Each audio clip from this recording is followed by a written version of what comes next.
Student, তোমরা যারা ক্যালকাটা ইউনিভার্সিটির আন্ডারে প্রথম সেমিস্টারের ছাত্রছাত্রী আছো এবং তোমাদের বাংলা সাবজেক্টটা এমডিসি কোর্স অর্থাৎ পাস কোর্সে আছে, তোমাদের জন্য আজকে ক্লাসটা খুবই গুরুত্বপূর্ণ। আজকে ক্লাসে তোমাদের সিসি 1 পেপারের 100% কমনযোগ্য সাজেশন নিয়ে আলোচনা করব এবং সেখানে প্রশ্নের সংখ্যা খুব লিমিটেড, অর্থাৎ খুব কম প্রশ্ন রাখা হয়েছে এবং 15 নম্বরের প্রশ্ন এই সাজেশনের বাইরে আসার সম্ভাবনা কোনোভাবেই নেই। 5 নম্বরের প্রশ্ন প্রতিবারে যেটা দেখা গেছে একটা দুটো প্রশ্ন ঘুরিয়ে বেরিয়ে দিতে পারে, তবে 15 নম্বরের প্রশ্ন এই সাজেশন থেকে সম্পূর্ণ কমন পেতে চলেছো তোমরা। এবং আজকে শুধু সাজেশন নয়, সেখানে মডিউল 1-এর যে 15 নম্বরের প্রশ্ন, সেই 15 নম্বর প্রশ্নের উত্তর নিয়েও আলোচনা করব। তাহলে আজকে ক্লাস খুবই গুরুত্বপূর্ণ, তোমরা মনোযোগ সহকারে দেখো। আমি স্ক্রিন রেকর্ডের মাধ্যমে আলোচনা করছি। একটা বিষয় তোমাদের বলবো, তোমাদের জন্য কিন্তু স্টাডি মেটেরিয়াল রেডি আছে। তোমরা অনেকে স্টাডি মেটেরিয়াল পারচেস করেছো এবং যারা এখনও স্টাডি মেটেরিয়াল পারচেস করতে চাইছো, স্ক্রিনে দেওয়া নম্বরে যোগাযোগ করে স্টাডি মেটেরিয়াল পারচেস করতে পারো। কারণ এখনকার যে কম্পিটিশান এবং ভালো নম্বর পেতে গেলে তোমার কিন্তু স্টাডি মেটেরিয়াল অনেকটাই হেল্প করবে। কারণ টেক্সট বই তো কোনো বিকল্প হয় না, সেটা তোমরাও জানো এবং আমিও জানি, কিন্তু সময় সবার কাছে নেই। টেক্সট বই এখন দেখে পড়ার সময়, পরীক্ষার সময় সবার কাছে হয় না। তাই তোমাদের জন্য স্টাডি মেটেরিয়াল রেডি করা আছে এবং তোমরা সাজেশন দেখো এবং এই সাজেশনের প্রশ্নগুলো যত তাড়াতাড়ি পারো তোমরা রেডি করে নাও এবং পরীক্ষার জন্য টেনশন ফ্রি থাকো। চলো আমি এবারে তোমরা সম্পূর্ণ সাজেশন দেখে নাও তোমাদের সিসি 1 পেপারে। প্রথমেই আছে 15 নম্বরের প্রশ্ন, মডিউল 1 থেকে দেখে নাও প্রথমে। এবং যেগুলো দেখছো স্টার দেওয়া আছে এগুলো হচ্ছে তোমাদের জন্য অধিক গুরুত্বপূর্ণ প্রশ্ন এবং এই অধিক গুরুত্বপূর্ণ প্রশ্নের সংখ্যা কিন্তু লিমিটেড রাখা হয়েছে, অর্থাৎ খুব কম রাখা হয়েছে এবং আশা করা যায় এই প্রশ্নগুলির মধ্যে থেকেই তোমরা 15 নম্বরের সমস্ত প্রশ্ন কমন পেয়ে যাবে।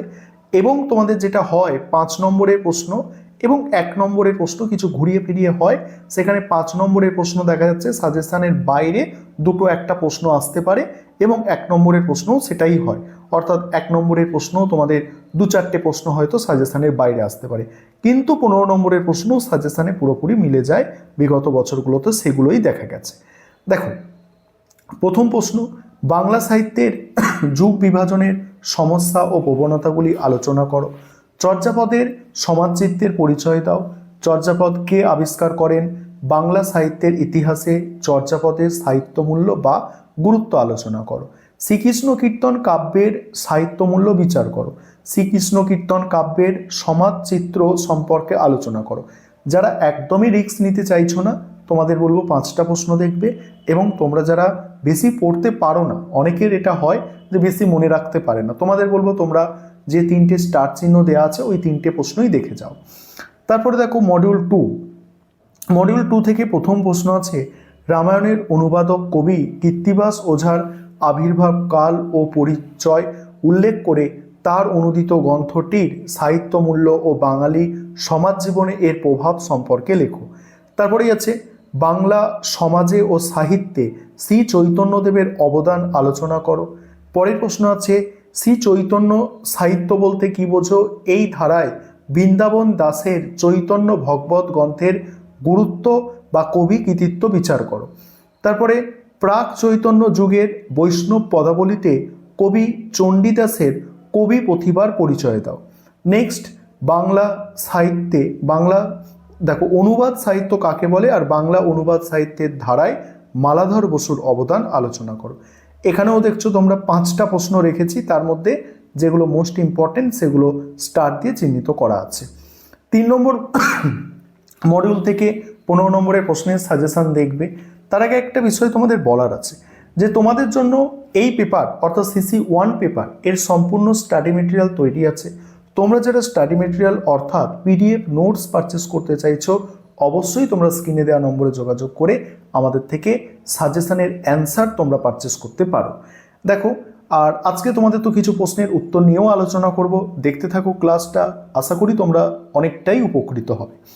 এখানে 3 নম্বর মডিউল থেকে 15 নম্বরের প্রশ্ন। প্রথম প্রশ্ন, মঙ্গল কাব্য কাকে বলে? মঙ্গল কাব্যের সাধারণ বৈশিষ্ট্যগুলি আলোচনা করো। তারপরেই আছে, মনসামঙ্গল কাব্যের কবি হিসাবে বিজয় গুপ্ত বা কেতকা দাস ক্ষেমানন্দের কবি প্রতিভার পরিচয় দাও। পরের প্রশ্ন, আরাকান রাজসভার সাহিত্য বলতে কি বোঝো? সপ্তদশ শতকে আরাকান রাজসভায় যে দুজন বিশিষ্ট কবির বলছে যে কোনো দুজন বিশিষ্ট কবির পরিচয় দাও। তারপরে আছে ভারতচন্দ্রের অন্নদা মঙ্গল কাব্য নতুন মঙ্গল কাব্য হিসাবে কতখানি সার্থক হয়েছে বা ভারতচন্দ্রের কবি প্রতিভার পরিচয় দাও। পরের প্রশ্ন, চণ্ডীমঙ্গল কাব্যের শ্রেষ্ঠ কবিকে, তার কবি প্রতিভা ও তৎকালীন সমাজচিত্রের পরিচয় দাও।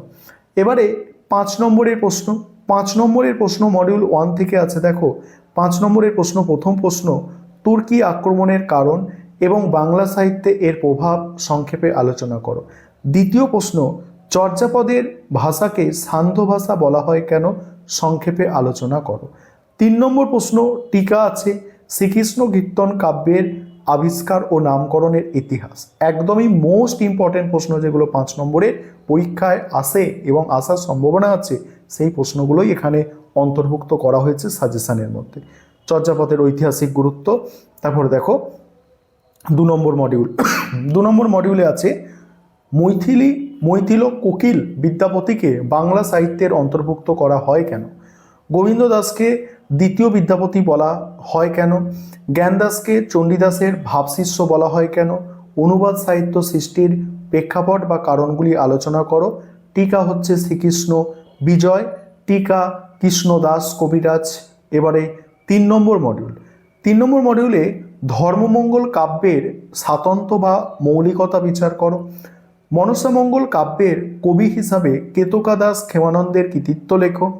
শাক্ত পদাবলিতে সাধক কবি রামপ্রসাদ সেনের কবি প্রতিভার সংক্ষিপ্ত পরিচয় দাও। টিকা ইউসুফ জুলেখা, তারপরে শিবায়ন বা শিব মঙ্গল, এটা হচ্ছে টিকা। এই হচ্ছে কমপ্লিট সাজেশন। এবারে অ্যান্সার কিভাবে তোমরা লিখবে দেখো, এখানে যেমন প্রথম প্রশ্ন ছিল বাংলা সাহিত্যের যুগ বিভাজনের সমস্যা ও প্রবণতা। প্রথমেই তোমরা ইন্ট্রোডাকশন অর্থাৎ ভূমিকা দিয়ে শুরু করছো যে সাহিত্যের ইতিহাস আদতে একটি বাহমান নদীর মতো, যা নিরবচ্ছিন্ন ধারায় প্রবাহিত হয়। একে নির্দিষ্ট দিনক্ষণ বা তারিখের গণ্ডিতে বাঁধা অত্যন্ত কঠিন কাজ। তবুও পঠন পাঠন এবং আলোচনার সুবিধার জন্য সাহিত্যের সুদীর্ঘ ইতিহাসকে কয়েকটি কালপর্বে ভাগ করে নেওয়া হয়, যাকে বলা হয় যুগ বিভাজন। বাংলা সাহিত্যে হাজার বছরের ইতিহাসকে সাধারণত 3টি প্রধান যুগে ভাগ করা হয়, আদি যুগ, মধ্যযুগ এবং আধুনিক যুগ।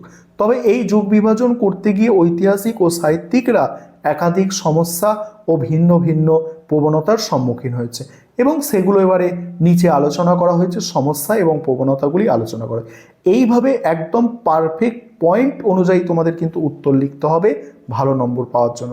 নয় গাদাকুচ্ছের লিখে এলে সেখানে আসল তথ্যই মিস করে গেল, তাহলে কিন্তু নম্বর পাবে না। কারণ কোয়েশ্চেন আমি যা বলেছি এখান থেকে কমন আসবে এটুকু একদম নিশ্চিত। বিশেষ করে 15 নম্বরের প্রশ্ন এর বাইরে আসবেই না, এই সাজেশনের বাইরে 15 নম্বরের প্রশ্ন হতেই পারে না, ঠিক আছে। এবং তোমরা অ্যান্সার দেখো, যেমন চর্যাপদের সমাজচিত্রের পরিচয়, অ্যান্সারগুলো দেখো কিভাবে তোমরা পরীক্ষায় লিখবে দেখে নাও। এবং এখন যা সেমিস্টার সিস্টেম, তোমাদের কিন্তু একটা ভালো নোটস অর্থাৎ স্টাডি মেটেরিয়াল অবশ্যই প্রয়োজন, কারণ কম সময়ের মধ্যে তোমাদের তৈরি হতে হচ্ছে। তোমরা তো টেক্সট বুক পড়বে সেখানে জ্ঞান বৃদ্ধি করার জন্য, কিন্তু পরীক্ষায় ভালো নম্বর পাওয়ার জন্য এবং কম্পিটিশানে টিকে থাকার জন্য তোমাদের কিন্তু ভালো স্টাডি মেটেরিয়াল প্রয়োজন পড়বে। এবং আমরা সেটা প্রোভাইড করে থাকি, তোমরা অনেকেই জানো, তোমাদের সিনিয়ররাও জানে যে তোমাদের অনেকে সাজেস্ট করবে, দেখবে যে ভাস্কর স্যারের স্টাডি মেটেরিয়াল তোরা নিয়ে নে যদি ভালো নম্বর পেতে চাস। দেখে নাও তোমরা প্রশ্নের উত্তর কিভাবে লিখবে দেখে নাও। এমনকি আমাদের স্টাডি মেটেরিয়ালের এই 15 নম্বর এবং 5 নম্বরের প্রশ্নই কেবলমাত্র নয়, তোমাদের যে এসএকিউ প্রশ্ন থাকে অর্থাৎ 1 নম্বরের প্রশ্ন উত্তর, সেই 1 নম্বরের প্রশ্ন উত্তরও তোমাদের মডিউল অনুযায়ী এইভাবে সাজানো থাকবে এবং অধিক গুরুত্বপূর্ণ প্রশ্নের পাশে স্টার দিয়ে চিহ্নিত করা থাকবে যে কোনগুলো তোমরা গুরুত্বপূর্ণ, কোনগুলো বেশি গুরুত্ব দিয়ে পড়বে। দেখে নাও, এই হচ্ছে তোমাদের কমপ্লিট সাজেশন এবং স্টাডি মেটেরিয়ালের কিছু নমুনা তোমাদের সঙ্গে কিন্তু শেয়ার করলাম।